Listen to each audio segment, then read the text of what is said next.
पाकिस्तान में तेजी से इल्हाद के बढ़ते हुए रुझान के खौफ से पाकिस्तानी हुकूमत ने मेरा चैनल ब्लॉक कर दिया है, जिसकी वजह से आप मेरी वीडियोस तो देख सकते हैं लेकिन चैनल नहीं। इसको दूर करने के लिए आप YouTube पर अपनी प्रोफाइल पर क्लिक कीजिए और अपनी लोकेशन को पाकिस्तान से बदलकर कोई और मुहज्जब मुल्क जहां आज़ादी सोच पर कोई पाबंदी नहीं उसे चूज कर लें। अगर आप आईफोन यूज करते हैं तो इसी तरह अपनी प्रोफाइल पर टैप करें, फिर सेटिंग्स में जाएं, फिर जनरल और फिर लोकेशन से कोई अच्छा सा मुहज्जब मुल्क चूज कर लें। अगर आप एंड्रॉयड इस्तेमाल करते हैं तो उधर भी लोकेशन चेंज कर सकते हैं।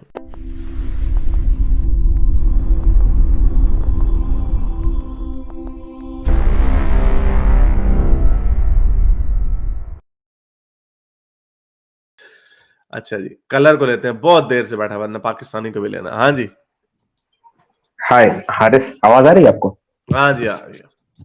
हाँ हारिस, मुझे आपके फ्री विल के आर्ग्यूमेंट पे मुझे एक लूप होल लगा।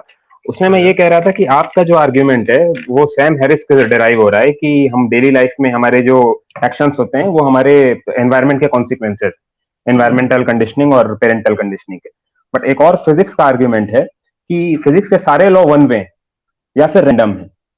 तो एवर सिंस अगर हम खाली मटेरियलिस्टिक हैं, अगर हम खाली अपनी बिगिनिंग और अंत मटेरियल में माने, तो उनकी इनिशियल कंडीशन बिग बैंग से ही सेट हो गई। तो फिजिक्स के लॉ के तहत वो सारे एटम्स और मॉलिक्यूल्स हमारे ब्रेन में जितने भी हैं, जितने भी न्यूरॉन्स हैं, वो एक ही स्पेसिफिक तरीके से बिहेव कर सकते। वो हाँ, डिटर्मिनिज्म तो का आर्गुमेंट। Determinism is the counter to free will, right? तो इस तरह से अब हमारे पास फ्री विल फिजिक्स के लिए में कोई रूम ही नहीं बचता है कि हम लूप होल इधर उधर कर सकें। वो it's quite clear that there is no room for free will of the physics that we know right now. इस पे आपका Yeah, I क्या don't know. I ओपिनियन है? determinism पे तो मेरा बिल्कुल भी दिल थोड़ा नहीं करता मानने को। थोड़ा I understand अनकंफर्टेबल है। that. नहीं, uncomfortable तो है ही है, लेकिन I still I can understand determinism का। मैं ये understand कर सकता हूँ कि अगर मेरे बैकयार्ड में एक पत्थर पड़ा हुआ है इतना बड़ा, और उसकी शेप ऐसी हम्म ऐसी ऐसी ऐसी है, so that is all within the possibilities। हम्म और वो वहां पे आया from the series of events that happened after big bang. जो सीरीज ऑफ इवेंट्स होते होते होते होते होते आए, जिसकी वजह से हुआ, जिसकी वजह से एक बड़ा कॉमन आर्गुमेंट दिया जाता है। वो ये कहते हैं कि अगर फ्ला फ्ला फ्ला 80 मिलियन ईयर्स अगो अगर फ्लाने डायनासोर ने छींक ना मारी होती तो शायद हम ना होता। That they extend from by the virtue of that extension. इस आर्गुमेंट से वो ड्राइव करते हैं। I don't कुछ हम I buy into के कुछ इवेंट्स ऐसे होते हैं, जैसे फॉर एग्जांपल अगर मीटियोर आगे ना लगता, अगर डायनासोर एक्सटिंक्ट ना होते तो फिर तो हम बिल्कुल भी ना होते। I get that. हर सॉरी टू इंटरप्ट, मैं कह रहा हूं कि आप इस आर्गुमेंट का काउंटर मुझे बताइए कि फिजिक्स के नियम वन वे ही जाएंगे, उसमें हमारी विलिंग कुछ हो ही नहीं सकती है। हमारे जो न्यूरॉन्स फायर होने हैं वो होने हैं, तो हम कुछ नहीं I कर don't सकते इस know. बारे में। I don't know, but लेकिन वो सर्कमस्टांसेस तो हैं जो न्यूरॉन्स फायर करते हैं ना। नहीं, वो सर्कमस्टांस से उसका कोई लेना देना नहीं है। वो एटम्स जो नहीं, बने थे वो उसी तरीके से बिहेव करने हैं। वो करेंगे तो तभी करेंगे ना। अनकंफर्टेबल है। No, it's not uncomfortable. I get, yeah, it's uncomfortable. लेकिन I get that. लेकिन मैं ये कह रहा हूँ कि अब मुझे अगर प्यास लग रही है, I can understand कि बॉडी ने जो एक्टिविटी की है, जिसकी वजह से मेरा गला खुश्क हुआ है, and I can understand कि it has forced me to hold water and drink it. लेकिन at what particular, किस वक्त पे मैंने बोतल उठा के पानी मुंह में डाला है? आई थिंक मेरे जो मैं चलो मैं आपको काउंटर आर्गुमेंट इसका देता हूँ। काउंटर आर्गुमेंट तो नहीं है, लेकिन एक लूप होल है इस वे ऑफ थिंकिंग में कि साइंस में जो फॉल्सिफाइबिलिटी होती है ना, वो बड़ी इंपॉर्टेंट होती है। यस, अब चाहे जो मर्जी आर्गुमेंट मैं आपको दूं टू काउंटर योर अपोजिशन के जो एटम्स जो हैं ये इसी तरह बिहेव करने थे, वही हो रहे हैं behave, and you and I have no say in this. मैं आपको ये कह रहा हूं कि मैं चाहे जो मर्जी कर दूं, ये जो क्लेम आप कर रहे हैं ये फॉल्सिफाइबल नहीं है। That's my problem, that's my best defence against that. इसका एक जो प्रॉपर डिफेंस है वो ये है कि science relies on free will, कि हमने फ्रीली सारे हाइपोथेसिस टेस्ट करके उनका रिजल्ट देखा है। बट अगर हमने डिटर्मिनिस्टिकली करके देखा है, then it again goes to the question कि हाउ इज इट डिटरमाइंड। मतलब कोई एजेंट था जिसने डिटरमाइन किया क्या, और कुछ फोर्सेज हैं, तो 50-50% साइंस की प्रेमिस हो जाती है यहाँ पे। एक डिटरमिनिज्म का काउंटर ये आता है। ओके, बट लेकिन उसमें तो फिर ये भी कहा जा सकता है ना, जब जो मैंने आपको फॉल्सिफाइबिलिटी की प्रॉब्लम बताई है, वो कह रहे हैं आपने फ्री विल के साथ उसको डिटरमिन किया, तो आप कहेंगे नहीं, वो फ्री विल जो है वो फ्री विल इल्यूजन है, वो आपने आपके सर्कमस्टांसेस ने आपको फोर्स किया है टू एनालाइज दिस थ्योरी। ये मैं इसलिए बता रहा हूँ, ये नहीं, फॉल्सिफाइबल का बहुत बड़ा प्रॉब्लम है इस पर। हाँ, मैं आपके आर्गुमेंट मान रहा हूँ फॉल्सिफिबिलिटी का, लेकिन ये इस बात को टेक अवे नहीं करता है आर्गुमेंट को कि फिजिक्स के नियम जहां तक अभी हम जानते हैं, they do not allow any room for free will. या ओके, लेकिन मैं फिर फॉल्सिफाइबिलिटी का प्रॉब्लम आ जाता है। आई get that point, I get it, मुझे पता है डिटर्मिनिज्म का है, लेकिन इसको हर फिजिसिस्ट भी डिटर्मिनिज्म को मानता नहीं है, so there must be some reason behind that as well, but मैं बिकॉज़ कह रहा था कि बिकॉज़ इट डजंट, बिकॉज़ जैसे मैंने आपको बताया कि इसको हम फॉल्सिफाई कर नहीं पा रहे। हम्म, इसमें नहीं, फॉल्सिफाइबिलिटी जो भी आप करेंगे, आप उसको कहेंगे ये डिटरमिन्ड था। How are you going to falsify yes, this? हाँ, क्योंकि तो वही मैं कह फॉल्सिफाई रहा हूँ, करने के लिए हमें ये दिखाना पड़ेगा। हाँ, तो साइंस एनीवे, की प्रेमिस अंडरमाइन हो रही है कि साइंस पे हम फ्रीली अपने कंक्लूजन्स पर नहीं पहुंचे हैं, बट डिटर्मिनिस्टिकली पहुंचे हैं। इसका एक क्या काउंटर आर्ग्यूमेंट आता है कॉन्शियसनेस से। उधर क्या अगर हम उसे डिस्कस करें कि मैंने आपका व्यूज देखे कॉन्शियसनेस पे, तो आप प्रेटी एडमेंट है कि consciousness is derived from material, मतलब it is an evolved property, not a basic fundamental it's an property of the emergent universe. Property, it's an हाँ, emergent it's an property. Emergent property. तो आपका इतना strong इस पे अभी point क्यों है कि it is emergent, it can not be, जबकि इस पे अभी आर्ग्यूमेंट ओपन है। नो, देयर इज हमारे नो पास तो एक आर्गुमेंट। वर्किंग डेफिनेशन भी नहीं है, कॉन्शियसनेस की एक वर्किंग डेफिनेशन साइंटिफिक कम्युनिटी में नहीं है। हाँ, लेकिन लेकिन वो ये लेकिन लेकिन उसकी जो काउंटर डेफिनेशन जो है ना, कि ये एक यूनिवर्सल कॉन्शियसनेस है जिसको हम कैच कर रहे हैं, जो कि समहाउ नॉन लोकल है, और ये लिंक्ड है सबके साथ, ये सारी realm in the woo woo है। तो ये नहीं, अगेन आई मैं विल इसका स्टिक। आर्ग्यूमेंट का केस बनाता हूँ। मैं इस आर्ग्यूमेंट का केस बनाता हूँ। देखिए, मटेरियलिज्म से कॉन्शियसनेस को डिराइव करने में कुछ बेसिक प्रॉब्लम्स आ रहे हैं। एक तो, अगर हम एवोल्यूशन के थ्योरी को माने, तो हमें एक पहले, जैसे आपका मैंने एक आर्ग्यूमेंट सुना था, और एक और न्यूरो साइंटिस्ट है, उनका भी यही आर्ग्यूमेंट था कि अगर ब्रेन डैमेज हो जाए तो कॉन्शियसनेस नहीं रहती है। It means that brain causes consciousness to occur. But इसका काउंटर आर्ग्यूमेंट ये भी है कि अगर हार्ट को हम रोक दें तो लाइफ रुक जाएगी। तो इसका मतलब ये नहीं कि heart causes life to occur. Life is a phenomena in itself which can be, ये बड़ा इजी है जिसके इसका लिए भी आंसर, हमारे पास प्रॉपर बड़ा इजी है डेफिनेशन इसका, नहीं लेकिन बड़ा इजी है है। इसका आंसर, बड़ा इजी है इसका आंसर, कि वो हार्ट जो ब्लड पंप करना बंद कर देगा, तो वो ब्रेन में ब्लड नहीं ना जा रहा, असल तो डेथ ऑफ द ब्रेन है ना जो कि हो रही है। वो तो आप ये भी कह सकते हैं कि आपकी गाड़ी के साथ टक्कर हो गई है, तो गाड़ी के साथ टक्कर जो है, दैट्स नॉट द रीजन कि आपकी कॉन्शियसनेस चली गई है। वो वी नो दैट ऑलरेडी। हम तो जब आपकी ब्रेन की डेथ हो रही है, हम तो उसी को कह रहे हैं। दैट्स अ वेरी नहीं, सिंपल आंसर। मेरा ये आर्ग्यूमेंट था, what brain is to consciousness that heart is to life. यहाँ नो, कॉजल नेचर नहीं है कि ब्रेन कॉजेज नहीं कॉन्शियसनेस लेकिन और लाइफ, हार्ट लेकिन कॉजेज लाइफ। ना, but how do you define life? I can not, I but I know that it we exist. Can, we can define it. The inanimate objects जो है, जो inanimate objects हैं, जैसे कि rocks हैं या पहाड़ हैं, जो भी हैं, और उनकी कोई एनिमेशन नहीं है, then they that's a pretty good definition. अब आप उस नहीं, पे कहते हैं फनीली जो इनफ, हम्म, लाइफ का आप जो डेफिनेशन देंगे वो कॉन्शियसनेस से ही अराइज होगा। हाँ हम एग्जैक्टली, बायस तो हैं इस लाइफ, तरीके तो से आपने जो देखने के कहा ना लिए। कि आपने जो कहा ना, heart is to life, brain is to consciousness, तो हम ये कह रहे हैं कि जो आपने लाइफ और उसको कॉन्शियसनेस को आपने मिक्सअप कर दिया, तो बोथ द सेम थिंग। मैं एक कुछ हद तक इस पे अग्रीड हूँ। हम वर्किंग डेफिनेशन बना सकते हैं, बट लाइफ और कॉन्शियसनेस की साइंटिफिकली अग्रीड डेफिनेशन अभी नहीं है। एक हाँ, वर्किंग तो डेफिनेशन कॉन्शियसनेस वो इमर्जेंट की मैं प्रॉपर्टी ये, है ना। हाँ, नहीं नहीं, ये लेकिन उसका अल्टरनेटिव क्या है? पैन साइकिज्म के फेवर में मैं एक केस बनाता हूँ।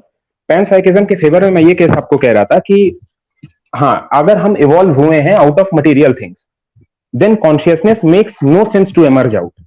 हमें एक बहुत ही फंक्शनल ज़ॉम्बी की तरह बिहेव करना चाहिए। There is no need to experience and experience consciousness की। मैं भी एक वर्किंग थ्योरी आपसे डिस्कस करने के लिए इस डिस्कशन में बना रहा हूं कि consciousness is experiencing and experience.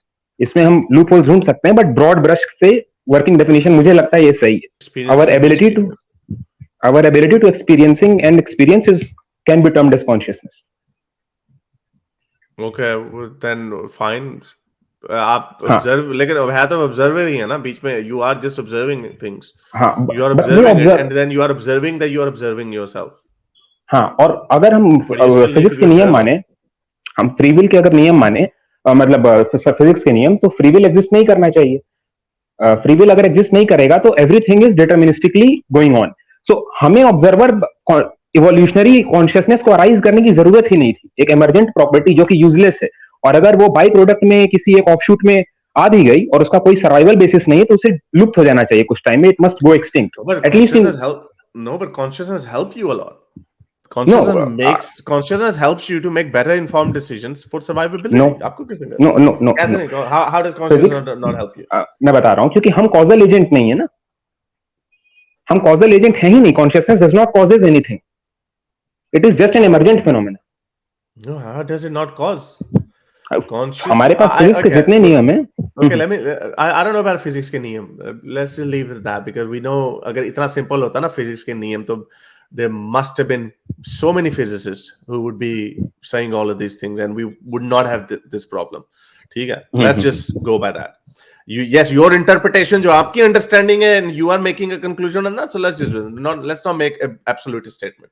नहीं, मैं एक आर्गुमेंट रख रहा हूँ, हम इस पे डिस्कस कर रहे हैं कि आर्गुमेंट में फॉल्स कितना गलती हो सकती है या सही हो सकता है। वो एब्सोल्यूट स्टेटमेंट है, तो let's just explore the idea.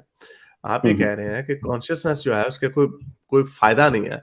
I think consciousness अगर एक ऑफशूट है लाइफ की, कॉन्शियसनेस इस वक्त जो सबसे ज्यादा कॉन्शियस एनिमल है वो हम है।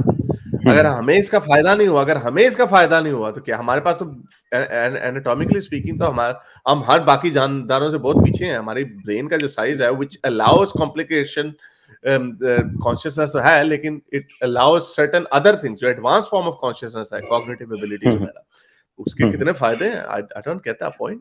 नहीं, मैं आपसे वही फिर से कह रहा हूँ जो लिबेट टेस्ट अपने शुरू में डिस्कस किया था कि decisions are made before they are taken, subconsciously decision make हो चुके हैं और कॉन्शियस स्ट्रीम में हमारे बाद में डिसीजंस आए हैं। और plus talking about the argument of free will, जो कि मतलब एक स्ट्रॉन्ग आर्गुमेंट है क्योंकि we have not found any rule of physics which can be build. Yeah, but this is why I'm not convinced by this. I get that कि ये हाथ उठाने का फैसला 2 सेकंड पहले ब्रेन में मर्ज हो गया था। और जब माइक टायसन है उसको फिर उसका ब्रेन फिर ज्यादा बेहतर था कि जब वो मुक्का मारता, ज्यादा स्पीड से मारता था मुक्का, तो उसका ब्रेन ज्यादा तेजी से काम कर रहा था कि मैं अपने उसको नॉकआउट कर दूं। So you know I don't, this is why I उसके पीछे भी कोई और वजह हो सकती है which needs to be further understood. उसके लिए मैं केस बना रहा हूं, उसके लिए मैं केस बना रहा हूं कि consciousness is a causal basic property of the universe. Causal basic property of the universe. Okay, what does it mean? हाँ, कि कॉन्शियसनेस एक, अगर इसमें फॉल्सिबिलिटी का फिर क्लेम आएगा, अगर सपोज कर एक ऐसी फील्ड है जो अपना इंटरेक्शन चूज कर सकती है, जिसमें फ्री विल इनहेरेंट है, 0 हो 1 हो, किस सिस्टम से इंटरेक्शन कर रही है वो, अगर तो हमारी उसको टेस्ट करने की फ्रीडम चली जाती है, उसे हम फ्रीली टेस्ट नहीं कर सकते। मैं कह रहा हूं ऐसी एक फील्ड एग्जिस्ट करती है। Okay. नहीं, मैं एक हाइपोथेसिस दे रहा हूं इस प्रॉब्लम्स को सॉल्व करने के लिए। Yeah, well, I don't know. नहीं, तो थोड़ा इसमें प्रॉब्लमेटिक अगर आपको लग रहा है तो मुझे आप आर्गुमेंट दीजिए, मैं उसको डिस्कस करने के लिए तैयार हूं। नहीं, मुझे दूसरा समझ ही नहीं आ रही। I think I don't even understand this. आप कह रहे हैं causal effect of the universe है कॉन्शियसनेस, तो we can agree with that कि अगर यूनिवर्स ना होती तो कॉन्शियसनेस तो ना आती, तो वी अंडरस्टैंड दैट पॉइंट।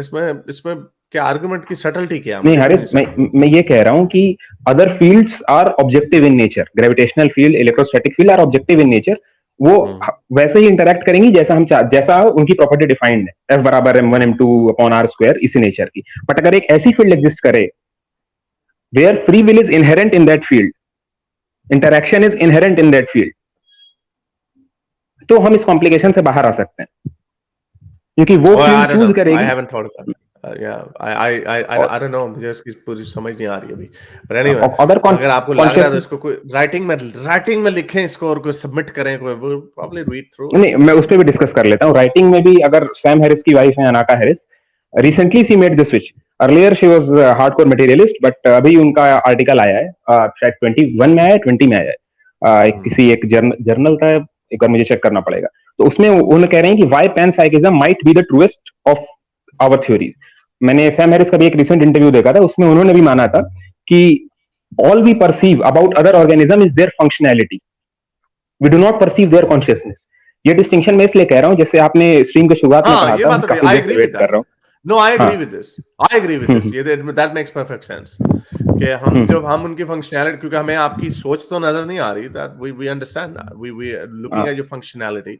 अब फ्री विल की एक्सटेंशन अगर ये निकलती है कि I don't know, I have to look into it. तो उसमें सैम हैरिस का भी ये कहना था कि हम फंक्शनैलिटी, जो आपने स्क्रीन की शुरुआत में कहा था कि रोबोट्स आ जाएंगे जो कॉन्शियस इन नेचर होंगे, तब थ्योरीज कहाँ जाएंगी। तो उसका मैं यही आर्गुमेंट दे रहा हूँ कि जैसे अभी हमारे पास 5 साल का बच्चा हो तो वो कंफ्यूज कर सकता है कि अमेजॉन इको जो है वो एक लिविंग ऑर्गेनिज्म है, कॉन्शियस ऑर्गेनिज्म है, या फिर it's robot.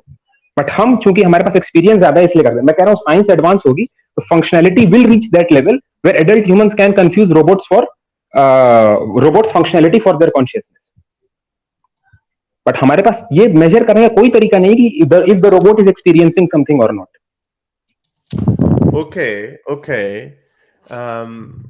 Okay, that's a good point. तो तो फिर मालूम है, मैं हम स्ट्रीम ये में तो फिर हम ये कैसे डिटरमिन करते हैं कि जो 5 सेल्फ अवेयर एनिमल्स हैं, जो इसमें पिग्स हैं, क्रोज हैं, एलिफेंट है आई थिंक, एंड डॉल्फिन्स, और हम हैं, तो अब हम ये कैसे डिटरमिन करते हैं कि they are self aware? Are you claiming हम इसमें नहीं कर सकते। कोई, तो हाउ डू वी मेक मैं दैट आपसे तक डिस्टिंक्शन नहीं कर बिटवीन सकता। Conscious and self aware? मैं वही बट कह हाउ रहा डू हूँ वी ना, make it's the lack of consciousness functionality. मैं डिफरेंस बताता हूँ, पर्सनल एक्सपीरियंस है। आप अपने आप को इमेजिन करिए, आपकी एक simultaneous copy who is performing all the jobs as you do, but it is not experiencing anything. It is a highly functional zombie. Okay. And if evolution was to go, it must go that route, not this route. Okay. Okay. Well, that Because that anyway, seems it seems interesting. Yeah. Well, that's a good definition. ये definition अच्छी है कि हम सिर्फ उनकी functionality को ही observe कर सकते हैं, और चूंकि हमारा अपना एक्सपीरियंशियल जो व्यू है वो यही है कि मैं कॉन्शियस हूं, हम उसी से एक्सटेंड करते हैं कि आप भी वैसे ही होंगे जैसे मैं हूं, एंड हम दैट्स फंक्शनैलिटी व्हाई। देख के इंटरप्रेट करते हैं। हाँ, और हम, लेकिन अगर आपके जैसा, आपके अंदर स्केलेटन टर्मिनेटर हो आपके अंदर, और वो बड़े क्लियरली आंसर दे रहा है, तो मैं यही अस्यूम करूंगा कि he is like you and me, but it may not be like you and me. It must Okay, can only be highly functional. yeah, but I think तो we'll probably लेकिन मेरा I think there might be some more cleverly designed questions and all. I don't know. That's interesting. चले, बहुत शुक्रिया आने का, thank you. Haris, I have to wrap अभी this रोक। up. नहीं ओके नहीं, okay, thank you. अच्छा जी, that's I found interesting. That's a good definition कि हम सिर्फ उनकी सो कॉल्ड कॉन्शियस बीइंग्स की फंक्शनैलिटी को ही ऑब्जर्व कर सकते हैं। वी हैव एक्चुअली नो वे कि इज इट कॉन्शियस और not, and it can be made a mistake कि रोबोट इज कॉन्शियस और not. I like the fact, but लेकिन हम कंफ्यूजन ये ऐसे नहीं कर सकते कि रॉक जो है, but again that's function. Good point, I like it. मेरे इस नेक काम को जारी रखने के लिए मुझे पेपैल या पेट्रियन पे जरूर सपोर्ट कीजिए, ताकि मैं अपना पैगाम ज्यादा से ज्यादा लोगों तक पहुंचा सकूं।